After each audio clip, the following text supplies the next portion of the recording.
بسم اللہ الرحمن الرحیم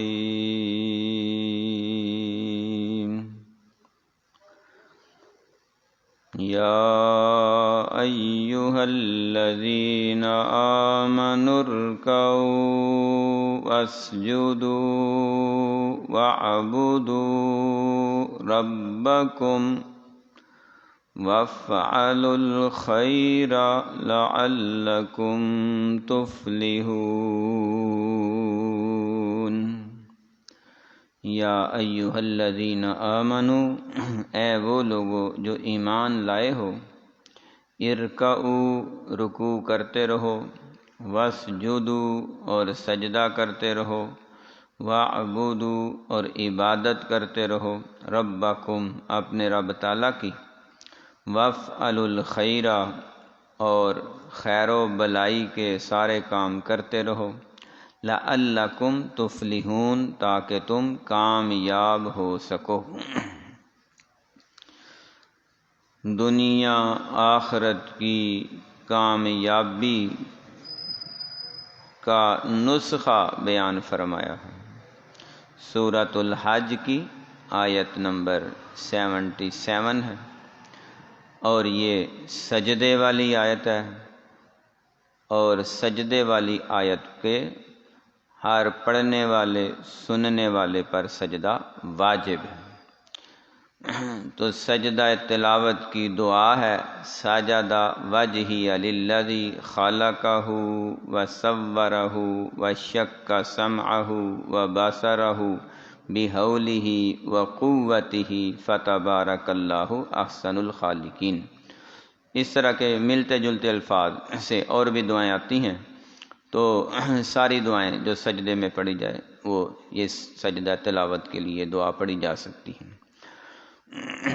کسی کو یہ دعا یاد نہ ہو تو وہ سبحان ربی الاعلی، سبحان ربی الاعلی 3 بار 5 بار 7 بار بھی پڑھ سکتا ہے۔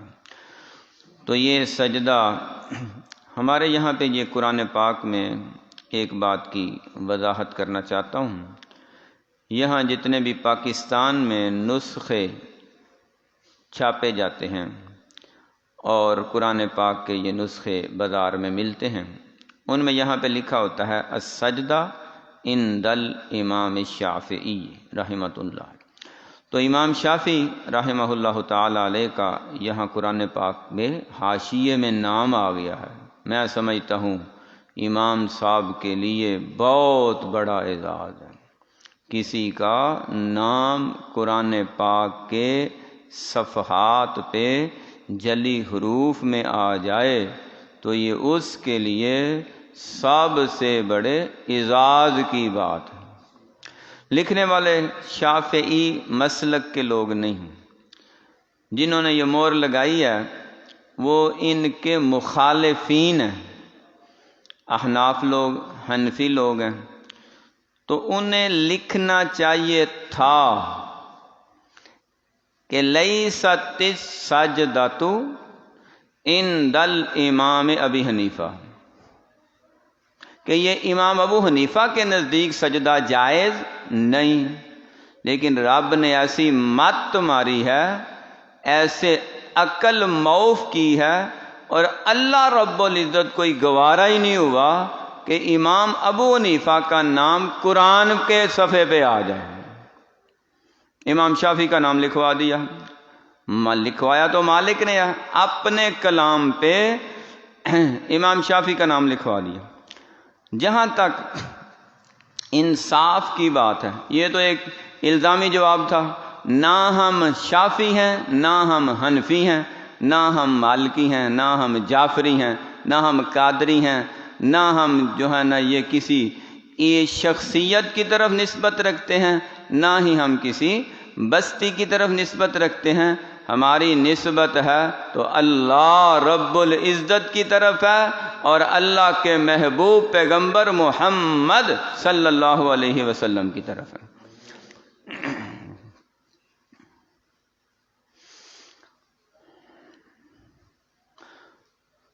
تو انصاف کی بات یہ ہے کہ یہاں پہ کچھ بھی نہیں لکھنا چاہیے تھا، نہ امام شافعی کا نام، نہ امام ابو حنیفہ رحمہم اللہ تعالی علیہ، اللہ تعالیٰ سب پہ رحمت فرمائے۔ انہوں نے اپنے اپنے دور میں جو دین کی خدمت کی اللہ قبول فرمائے۔ انہیں نہیں پتہ بعد میں کیا ہو رہا ہے، بلکہ کسی کو بھی نہیں پتہ، نہ نبیوں کو، نہ ولیوں کو، نہ شہیدوں کو، نہ نیک لوگوں جو فوت ہو جائیں انہیں نہیں پتہ بعد میں کیا ہو رہا ہے۔ یہ تو نسخے ہیں جو پاکستان میں، پتہ نہیں ہندوستان میں کیا ہے، ممکن ہے وہاں بھی ایسے ہو، لیکن عرب کے اندر جو نسخے چھپائے جاتے ہیں اور باقی یورپ کے اندر جو نسخے ہیں ان میں یہ بات نہیں ہے۔ وہاں بالکل صرف لکھا سجدہ، تو قرآن پاک میں 15 سجدے ہیں۔ یہ سورہ حج کی، چونکہ ایک حدیث میں ہے فضلت سورۃ الحج بسجدتین، سورۃ الحج کو اللہ تعالیٰ نے فضیلت بخشی ہے کہ اس میں 2 سجدے ہیں۔ تو جس طرح حج کی فضیلت ہے اس طرح سورہ حج کی بھی فضیلت ہے۔ اس میں ایک نسخہ بھی ہے، اہل اللہ یعنی اللہ والے، اولیاء اللہ، اللہ کے برگزیدہ جو بڑے نیک لوگ ہوتے ہیں، انہوں نے اپنی اپنی زندگی میں جو انالیسز کیا ہے، تجربہ کیا، اس میں ایک بات کا اضافہ کیا ہے کہ جو شخص یہ چاہتا ہے کہ اسے اللہ رب العزت کے گھر بیت اللہ کا حج نصیب ہو جائے، وہ سورۃ الحج کی کثرت سے دل لگا کے محبت سے بار بار تلاوت کرے، اللہ تعالیٰ اسے بیت اللہ کا حج نصیب فرما دیں گے۔ ممکن ہو تو اسے یہ بند کر دو، ممکن ہو تو اسے زبانی یاد کرے، ممکن ہو تو سورہ حج کو زبانی یاد کرے، اور اگر زبانی نہیں یاد رکھ سکتا کر سکتا تو چند آیتیں زبانی یاد کر لے، سٹارٹ تو کرے، شروع تو کرے، تو جتنی یاد ہو جائیں انہیں چلتا پھرتا، اگر کوئی عورت ہے تو گھریلو کام کاج میں وہ اس کو زبانی پڑھتے رہیں، اور جب موقع ملے قرآن پاک سے باوضو ہو کے مصلی بچھا کے 2 نفل پڑھ کے سورہ حج کی تلاوت کریں، اور پھر اللہ سے دعا کریں، اللہ تعالیٰ غیبی مدد فرمائیں گے اور حج کا انتظام ہو جائے گا۔ تو یہ چونکہ سجدے والی آیت ہے اس لیے ہم سب پہ سجدہ واجب ہے، تو بعد میں سجدہ کر لیں گے۔ اس آیت میں ایک بہت بڑا نسخہ بیان کیا ہے کامیابی کا۔ کامیابی ہر بندے کو چاہیے دنیا اور آخرت کی، اور وہ کامیابی وہ ہوتی ہے جس کے بعد کوئی نقصان نہ ہو۔ اگر نقصان در نقصان ہو جائے یا کامیابی ملے پھر نقصان ہو جائے، پھر بندہ کامیاب ہو پھر نقصان ہو، تو وہ کامیابی نہیں ہوتی، کامرانی نہیں ہوتی، منزل نہیں ہوتی۔ منزل وہ ہوتی ہے جس کے بعد پھر سفر مکمل ہو جائے، کامیابی وہ ہوتی ہے جس کے بعد ناکامی ختم ہو جائے، اور جو بندہ کامیاب ہو جائے پھر اسے کسی چیز کا نہ خوف رہتا ہے نہ غم رہتا ہے۔ انہی کے بارے اللہ نے فرمایا الا ان اولیاء اللہ لا خوف علیہم ولا هم يحزنون الذین آمنوا وکانوا یتقون لهم البشرى فی الحیاۃ الدنیا وفی الآخرہ لا تبدیل لکلمات اللہ۔ اللہ تعالیٰ کے فیصلے نہیں بدلتے۔ جب سے قرآن پاک نازل ہوا ہے اس وقت سے لے کے اب تک، اب سے لے کے قیامت تک کے لیے جو بھی آیات بینات پہ عمل کرتا تھا، عمل کرتا ہے، عمل کرتا رہے گا، اللہ تعالیٰ انہیں اپنا اولیاء اللہ بنا لیں گے۔ نہ انہیں کوئی خوف ہے نہ انہیں کوئی غم ہے۔ شرط یہ ہے ایمان پکا ہے، تقوی کے وہ مضبوط پہاڑ ہیں، ان کے لیے دنیا میں بھی خوشخبری ہے، آخرت میں بھی خوشخبری ہے۔ تو سب سے پہلا نسخہ یہ ہے اپنے آپ کو متقی بنانا، اور متقی بندہ وہ ہوتا ہے جو ہر صغیرہ کبیرہ گناہوں سے بچنے کی پوری کوشش کرے۔ اس وقت تک بندہ متقی پرہیزگار تقوی والا نہیں بن سکتا جب تک صغیرہ کبیرہ گناہوں کو ترک نہ کر دے۔ جیسے آدمی کو اپنی باڈی بنانے کے لیے، صحت بنانے کے لیے پہلے بیماریوں سے لڑنا پڑتا ہے، جب جسم سے ساری بیماریاں ختم ہو جائیں گی تو پھر جو بھی غذا کھائے گا وہ طاقتور، توانا، مقوی غذا ہوگی، اس کی صحت بنے گی اور اس کو طاقت ملے گی۔ اور اگر جسم میں بیماریاں رہیں تو جتنی مرضی غذا کھائے وہ غذا اثر نہیں کرے گی، بلکہ سائیڈ افیکٹ ہو کے مزید بیماریاں اور لگنے کا خدشہ ہوتا ہے۔ تو پہلے اپنے آپ کو گناہوں سے پاک کرنا ہوگا۔ جب گناہوں سے جسم پاک صاف ہو جائے گا تو پھر اللہ تعالیٰ فرماتے ہیں ایمان والو ارکعوا واسجدوا واعبدوا، رکوع بھی کرنا ہے، سجدہ بھی کرنا ہے، عبادت بھی کرنی ہے۔ تو رکوع در رکوع، رکوع کے بعد سجدہ، سجدے کے بعد پھر عبادت، عبادت کے بعد پھر سجدہ، سجدے کے بعد پھر رکوع، رکوع کے بعد پھر سجدہ، سجدے کے بعد پھر عبادت۔ تو یہ ایک ریسل ہے کہ کبھی فجر، کبھی ظہر، کبھی عصر، کبھی مغرب، کبھی عشاء، موقع ملے تو تہجد گزار بن جا، اور پھر فجر میں، ظہر میں، عصر میں، مغرب میں، عشاء میں، نوافل میں، سنتوں میں، فرائض میں، واجبات میں، جمعے میں، عید میں، رمضان میں، غیر رمضان میں جب قیام کرتے ہو تو پھر رکوع بھی ہے، رکوع کرو تو سجدہ بھی ہے، سجدہ کرتے ہو تو پھر تشہد بھی ہے، اتحیات بھی ہے۔ پھر جب نماز مکمل کر کے باہر جاتے ہو تو دنیا داری میں جا کے بھی تم نے یہ والا عمل نہیں بھولنا، بلکہ وَافْعَلُوا الْخَيْرَ، وہاں بھی ہر خیر والا، بلائی والا، انسانوں کے ساتھ بلائی والا، خدمت خلق والا، انسانیت کے ساتھ حسن سلوک والا عمل تم کرتے رہو، تمہاری نمازیں بھی قبول ہو جائیں گی، عبادتیں بھی قبول ہو جائیں گی، دنیا آخرت میں اللہ تعالیٰ تمہیں کامیاب بھی فرما دیں گے۔ تو جس طرح نماز ضروری ہے، عبادت ضروری ہے، اس طرح وَافْعَلُوا الْخَيْرَ، انسانوں کے ساتھ اچھا سلوک بھی لازمی اور ضروری ہے۔ حقوق اللہ بھی بیان ہوئے ہیں، حقوق العباد بھی بیان ہوئے ہیں۔ تو جو حقوق اللہ کے پیپر میں پرچے میں پاس ہے، حقوق العباد کے پرچے پیپر میں فیل ہے، وہ فیل ہے۔ وہ کہتے ہیں جی زیرو کو کسی بھی ہنکے کے ساتھ ضرب دو جی، تو وہ جواب کیا ہونا ہے؟ زیرو ہی ہونا ہے۔ تقسیم سے بھی جی لو جی زیرو کے کمال دیکھیں، وہ ضرب دیں پھر بھی زیرو، تقسیم کریں پھر بھی زیرو، اس کو ملٹیپلائی کریں پھر بھی زیرو، ڈیوائیڈ کریں پھر بھی زیرو۔ تو وہ زیرو کس وجہ سے ہے؟ اس لیے کہ یہ معاملے یہ ہیں کہ ہر لحاظ سے تم نے ہر پیپر میں پاس ہونا ہے۔ حقوق اللہ والے پیپر میں پاس ہو تو حقوق العباد والے میں بھی پاس ہونا پڑے گا، حقوق العباد والے پیپر میں پاس ہو تو حقوق اللہ والے پیپر میں بھی پاس ہونا پڑے گا۔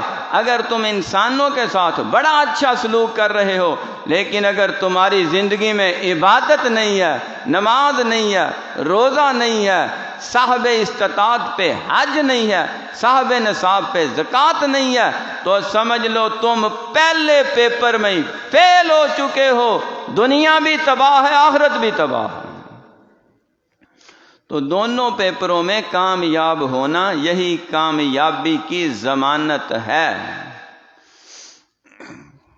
اللہ رب العزت نے اس معاملے میں قرآن پاک بھرا پڑا ہے، بہت سی نشاندہی فرمائی ہے، اور حضور نبی کریم صلی اللہ علیہ وآلہ وسلم کی احادیث کا بڑا مجموعہ ہے۔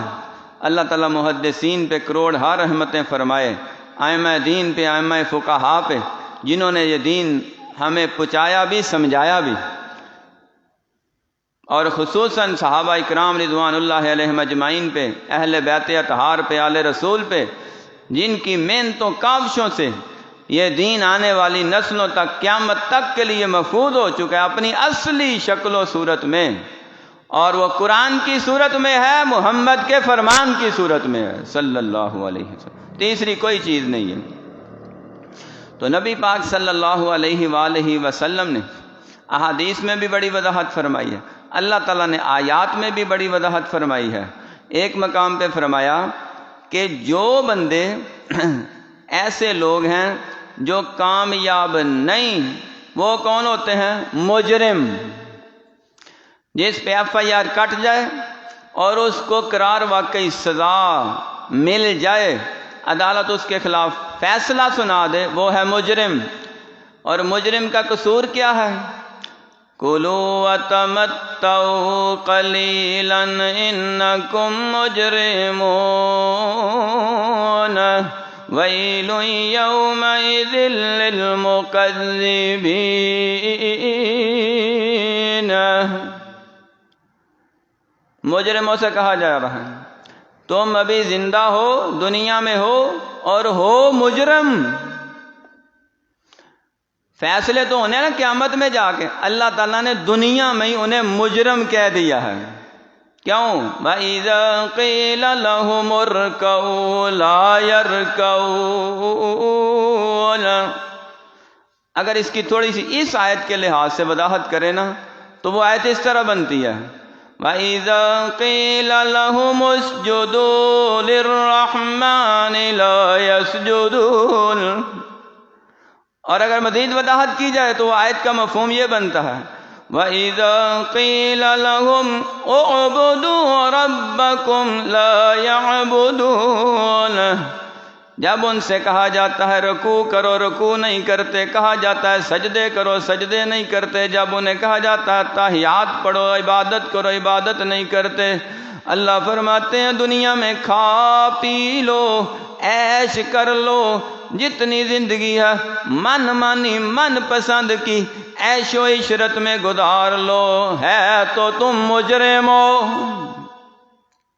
مت سمجھو ہم بڑے باعزت اور رسپیکٹیبل، ایجوکیٹڈ اور ویل ڈریس زندگی گزار رہے ہیں، جو نماز نہیں پڑھتا، عبادت نہیں کرتا، روزہ نہیں رکھتا، اللہ کی نگاہ میں مجرم پہ ڈیفائن ہو چکا ہے، ڈکلیئر ہو چکا ہے۔ اسے صرف مہلت ملی ہوئی ہے چند دنوں کے لیے۔ اللہ رب العزت نے اس کے بعد فرمایا وَيْلٌ يَوْمَئِذٍ لِّلْمُكَذِّبِينَ۔ ان ظالموں کو قیامت کے دن کا ڈر ہی نہیں لگتا، سر عام جھٹلائی جا رہے ہیں، تو ان کے لیے ہلاکت بھی ہے، تباہی بھی ہے، بربادی بھی ہے۔ یعنی مجرم بھی کہہ دیا، سزا بھی سنا دی، لیکن سزا ملنے تک کے لیے تھوڑی مہلت دی ہے، عیش کر لو، جب سزا کا وقت آئے گا پھر تمہیں کوئی بھی نہ چھڑائے گا نہ شفاعت کرے گا۔ فما تنفعهم شفاعت الشافعین، پھر ان کو کسی کی سفارش بھی کوئی فائدہ نہیں دے گی، کیونکہ ہے ہی مجرم۔ ان کے لیے اعلان ہو جائے گا وَامْتَازُوا الْيَوْمَ أَيُّهَا الْمُجْرِمُونَ۔ اے مجرمو آج تم مومنوں کی صفوں سے الگ ہو جاؤ۔ دنیا میں تو تم چلتے پھرتے کھاتے پیتے ایک ہی جگہ، ایک ہی محلے، ایک ہی شہر میں، ایک ہی ملک میں، ایک ہی جگہ پہ رہتے تھے، لیکن آج ہم تمہیں اپنے فرما برداروں کے ساتھ نہیں رکھیں گے۔ أَفَنَجْعَلُ الْمُسْلِمِينَ كَالْمُجْرِمِينَ مَا لَكُمْ كَيْفَ تَحْكُمُونَ۔ تمہیں کیا ہو گیا ہے؟ یہ فیصلے سوچ کے رکھے ہوئے ہیں کہ ہم مجرموں سے بھی وہی سلوک کریں گے اور فرما بردار مسلمانوں سے بھی وہی سلوک کریں گے۔ اور مجرم کس کو کہتے ہیں؟ ان آیات کی روشنی میں ہمیں صاف پتہ چل رہا ہے اللہ تعالیٰ فرما رہے ہیں کہ مجرم صرف وہ نہیں جو کافر ہے، بلکہ مجرم وہ ہے جو کلمہ پڑھنے کے باوجود بھی اللہ کی عبادت نہیں کرتا، اللہ کی فرما برداری نہیں کرتا، اللہ کے حکموں پہ عمل نہیں کرتا، اللہ کے اوامر اور نواہی کا خیال نہیں کرتا، حقوق اللہ اور حقوق العباد کو پورا نہیں کرتا، وہ اللہ کی نگاہ میں مجرم ہے، چاہے اس نے کلمہ ہی پڑھا ہوا ہے۔ یہ صرف کافروں کے لیے نہیں ہے، نافرمان اور بے نصیب بدبخت بد عمل مسلمانوں کے لیے بھی ہے،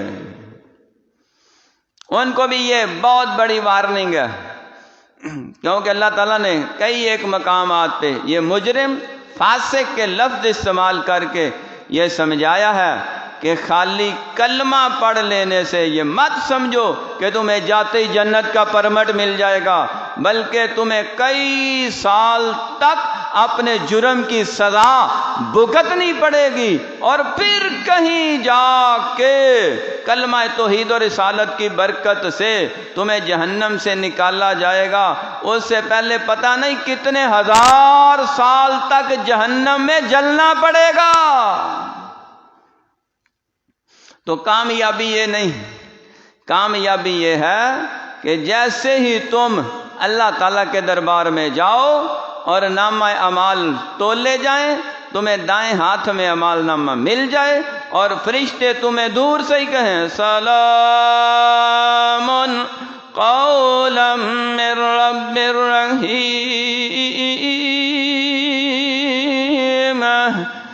دنیا میں بڑے بڑے افسروں کو، بڑے بڑے جرنیلوں کو، بڑے بڑے کرنیلوں کو اور بڑے بڑے وزیروں کو توپوں کی، ٹینکوں کی، تلواروں کی اور سلامیاں دی جاتی تھیں۔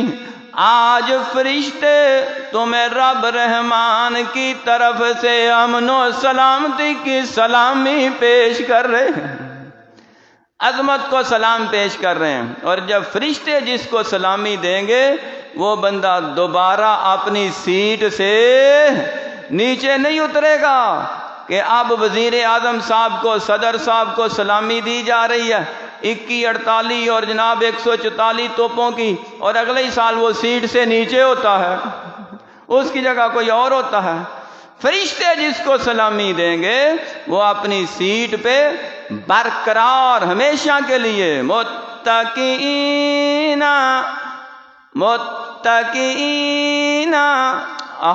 سبحان اللہ، تکیے لگائے مسیریوں پہ، خوشبوؤں کے جرمٹ میں، معطر فضا میں، خوبصورت آبشاروں اور بہترین گلستانوں، آب خوروں کے دسترخوان بچھے ہیں، علی الارائک، ایسے شاندار تخت بنائے گئے ہیں جو کسی بادشاہ نے بھی خواب میں بھی نہ دیکھے ہوں۔ وہ عام انسان، وہ جو فرما بردار بندے ہیں، جنہوں نے زندگی میں پتہ نہیں ساری زندگی ایک تولہ سونا بھی گھر میں رکھا ہے کہ نہیں آیا، لیکن اپنے جسم کو سونا بنایا ہے، اپنے جسم کو ہیرا بنایا ہے، اپنے وجود کو پاسے کے سونے سے بھی پاک صاف کیا ہے۔ رب تعالیٰ انہیں سونے چاندی سے بھی اعلیٰ محلات کا، تختوں کا، تاج کا وارث بنا دیں۔ اور یہ کن کے لیے ہے؟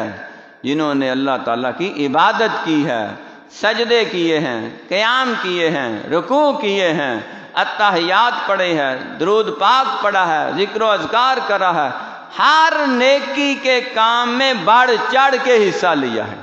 وفعل الخیر کا معنی ایک یہ بھی کیا گیا ہے، ہر نیکی کے کام میں بڑھ چڑھ کے حصہ لینا، چھوٹا کام ہو تب بھی، بڑا کام ہو تب بھی، حتیٰ کہ حدیث میں آیا ہے سرکار دو عالم صلی اللہ علیہ وآلہ وسلم نے فرمایا، اللہ تعالیٰ نے مجھے پیشگی میری امت کے اعمال، نیک اعمال دکھائے گئے، تو میں نے دیکھا ایک آدمی مسجد سے ایک تنکا اٹھا کے جو اچھا نہیں لگ رہا تھا اضافی تنکا تھا وہ اٹھا کے نماز والی جگہ کو پاک صاف کیا ہے اور باہر پھینک دیا ہے، اتنے سے ہی اللہ نے اس کے نامہ اعمال میں نیکیاں بڑھا دی ہیں۔ تو کوئی نیک عمل بھی ضائع نہیں جاتا۔ کسی کو پانی پلا دینا، کسی کو کھانا کھلا دینا، کسی کو رستہ بتلا دینا، کسی کو حسن اخلاق سے سلام کہہ کے حال چال پوچھ لینا، اور کسی بیمار کا پتہ لینا، کسی بوڑھے کی مدد کرنا، کسی یتیم کے سر پہ دست شفقت رکھنا، کسی کے گھر میں کھانے پینے کی جو قلت ہے اس کو دور کر دینا، کسی غریب مسکین کی مدد کر دینا، اور رمضان المبارک میں خصوصاً روزے داروں کے روزے افطار کرانا، ان کی سحری کا انتظام کرنا، ان کی افطاری کا انتظام کرنا، اور غریب غربا کو مانگنے سے اور جگہ جگہ در در پھرنے سے ان کو مستغنی کر دینا، اور ان کے گھر میں عید تک یا بعد تک کے لیے ہر طرح کا راشن پہنچانا، تاکہ وہ بے فکر بے غم ہو کے اللہ کی عبادت میں رہیں۔